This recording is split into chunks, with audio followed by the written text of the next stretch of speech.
গাজ্জুল বাসার, চক্ষু নিচে রাখিও। রাস্তাতে মহিলারা হেঁটে যায়, বারবার দেখার প্রয়োজন মনে করো না। রাস্তায় বসে থাকলে চক্ষু নিচু করো। রাস্তাতে ভর্তি মহিলাই যাচ্ছে, আপনি তো কাপুরুষ বাড়িতে বসে আছেন, সবাই যে মহিলা রাস্তায়। আচ্ছা, আপনারা তো সবাই দেখছি সুরিটোলা মালিটোলার মানুষ। আচ্ছা, আপনাদের বউ স্ত্রী রাস্তায় যাচ্ছে কেন, রোজ বাজার করছে কেন? তার মানে কি একদিনের কথা আমার বুঝতে পারছেন না নাকি? ঘটনা কি? না শরম করেন না নাকি? না কি ব্যাপার, স্বামী স্ত্রী লজ্জা শরম বেঁচে খেয়েছেন নাকি? এই বোকা মেয়ে, তোমার একটু লজ্জা হয় না? তোমার একটু শরম হয় না?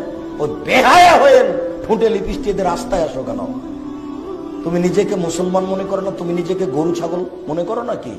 পশু প্রাণী মনে করো? তোমার লজ্জা হয় না? তোমার শরম হয় না? তোমার হায়া হয় না? উপস্থিত বৈঠকের মুসলিম বোন